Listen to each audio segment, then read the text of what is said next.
Malam Ibu dosen dan teman-teman.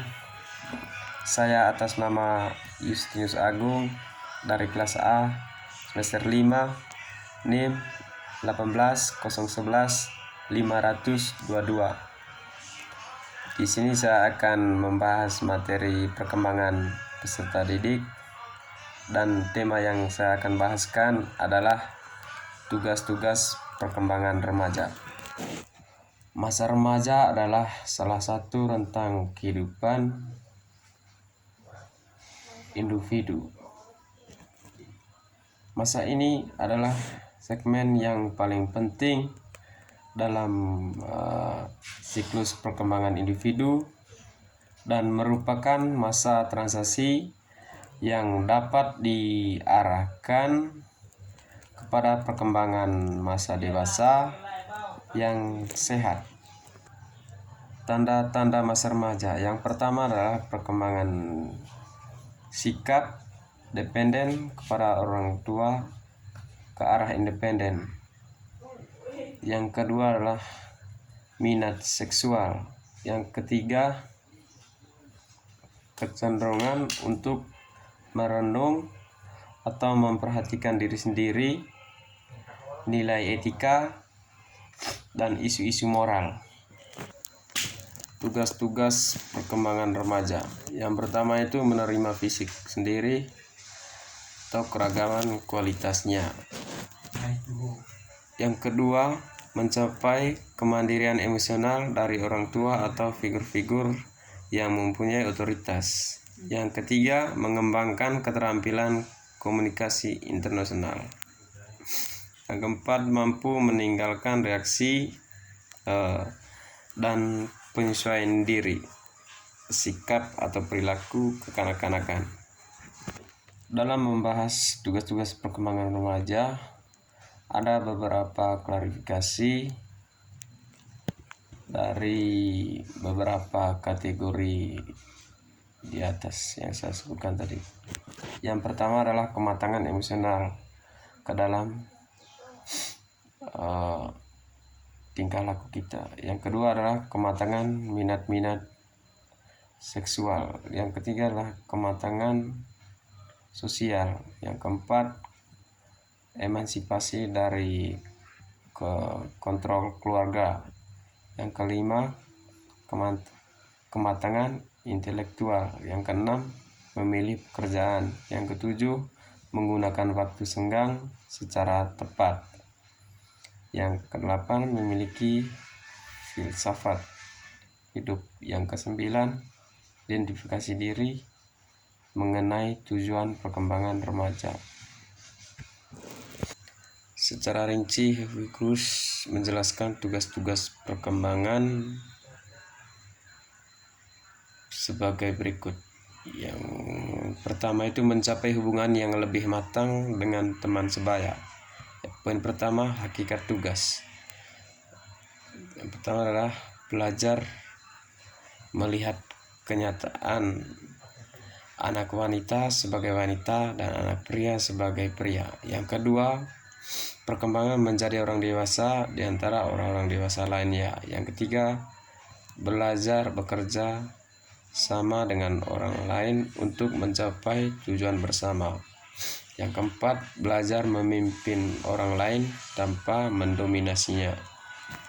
Poin kedua adalah dasar biologis. Yang pertama, manusia terbagi ke dalam dua jenis kelamin, yaitu pria dan wanita. Yang kedua, kematangan seksual dicapai pada tujuan sehingga daya tarik seksual menjadi kekuatan. Yang ketiga, hubungan sosial. Masa remaja pada usia 14-16 tahun, mereka sudah cukup memiliki keterampilan dan mulai meninggalkan kelompok besar serta membentuk kelompok-kelompok kecil, 3, 2, atau lebih orang, sehingga pergaulan mereka menjadi lebih intim atau bisa disebut akrab. Terus, keberhasilan remaja dalam menyelesaikan tugas perkembangan ini mengantarkannya ke dalam suatu kondisi penyesuaian sosial yang baik dalam keseluruhan hidupnya. Namun apabila gagal, maka dia akan mengalami ketidakbahagiaan atau kesulitan dalam kehidupannya di masa dewasa, seperti ketidakbahagiaan dalam pernikahan, kurang mampu bergaul dengan orang lain, bersifat kekanak-kanakan, dan melakukan dominasi secara sewenang-wenangnya. Dasar kehidupan kebudayaan dapat menentukan pola-pola hubungan sosial remaja. Pola-pola ini sangat beragam dari masyarakat satu ke masyarakat lainnya. Pola interaksi remaja di negara maju relatif berbeda dengan remaja di negara berkembang. Begitupun dengan pola pergaulan remaja yang bermungkin di perkotaan dengan yang di pedesaan. Yang berikutnya adalah tingkat pencapaian tugas perkembangan. Yang pertama, tinggi indikatornya. A. Memiliki sahabat dekat 2 orang atau lebih. B. Sebagai anggota dari jenis kelamin yang sama secara mantap. Yang C. Dipercayai oleh teman sekelompoknya dalam posisi tanggung jawab tertentu. Yang D. Memiliki penyesuaian sosial yang baik. Yang E. Banyak meluangkan waktu untuk berinteraksi dengan teman sebaya. Yang I. Berprestasi dalam acara-acara. Yang berikutnya, H. Mau bekerja sama dengan orang lain yang mungkin tidak disenanginya. Terus poin yang kedua, sedang indikatornya. Yang pertama itu memiliki seorang teman dekat. Yang kedua menjadi anggota atau geng, namun kurang mendapat perhatian. Tidak dipilih oleh teman untuk mendudukinya suatu posisi. Yang berikutnya memiliki kemampuan sosial yang sedang. Yang berikutnya kadang-kadang mau menghadiri acara dengan teman lawan jenis. Poin yang berikut rendah indikatornya. Yang pertama itu tidak memiliki teman akrab. Terus yang kedua, tidak pernah diundang oleh teman untuk menghadiri acara kelompok. Yang ketiga, sering dikambing hitamkan oleh kelompok sebaya. Yang berikutnya, sering balas dendam dengan sikap bermusuhan. Yang berikutnya, berperilaku sosialnya menyimpang, penyesuaian sosial. Poin yang berikutnya adalah tingkat pencapaian tugas perkembangan. Yang pertama, tinggi indikator. Terus remaja pria matang seksualnya dan melalui siklus perkembangan pubertas, menyenangi acara-acara yang diadakan kelompok yang beragam jenis kelamin, menyenangi lawan jenis, memelihara diri secara baik, aktif dalam berolahraga, mempunyai minat untuk mempersiapkan diri dalam suatu pekerjaan. Yang kedua, remaja wanita memiliki fisik yang matang dan bersifat feminim dalam penampilan dan berpakaian, menunjukkan sikap mau menerima pernikahan dan peran sebagai istri atau ibu, dan menunjukkan minat atau sikap senangnya untuk memelihara bayi. Poin yang kedua, sedang indikatornya. Pertama, remaja pria matang seksualnya namun kurang mempunyai perhatian terhadap remaja wanita. Poin yang kedua, mempunyai perhatian untuk menghadiri acara dalam kelompok yang beragam jenis kelaminnya. Yang ketiga, menampilkan ciri-ciri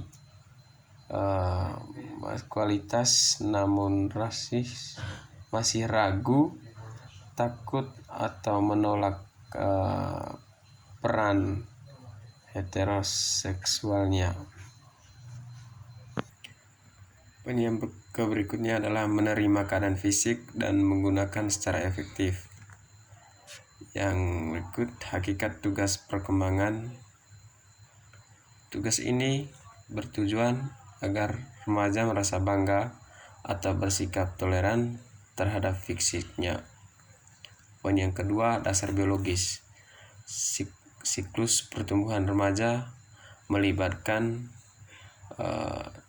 serangkaian perubahan dengan perkembangannya ciri-ciri seksual dan fisik orang dewasa. Yang ketiga, dasar psikologis. Perubahan eksternal remaja tidak hanya paralel dengan perubahan internal bentuk dan ukuran fisik, namun juga dengan perubahan sikap, minat atau perhatiannya. Poin yang berikutnya adalah tingkat pencapaian. Yang pertama, tinggi indikatornya, yang dimana mampu mengarah diri dalam memelihara kesehatan secara rutin atau memiliki keterampilan. Yang kedua, sedang indikatornya, mampu mengarahkan diri dalam memelihara kesehatan, namun tidak mampu dalam memelihara program kesehatan dalam jangka waktu yang lama. Poin yang ketiga, rendah indikatornya, kurang memiliki untuk memelihara kesehatannya diri dan cenderung menolak apabila dinasihati oleh orang tua. Mencapai kemandirian emosional dari orang tua dan orang dewasa lainnya. Yang pertama adalah hakikat tugas. Tujuan dari perkembangan ini adalah poin yang pertama, membebaskan diri dari perilaku kekanak-kanakan. Poin yang kedua, mengembangkan afektif kepada orang tua tanpa bergantung kepadanya. Yang B, dasar biologis. Secara biologis, remaja sudah dapat mengembangkan tugasnya karena mereka telah memperoleh kematangan seksualnya. Yang C, dasar psikologis. Dalam masyarakat, baik ke remaja atau orang tua, merasa takut, cemas, dan bingung dalam menjalankan tugas ini. Secara psikologis mereka mengalami sikap mendua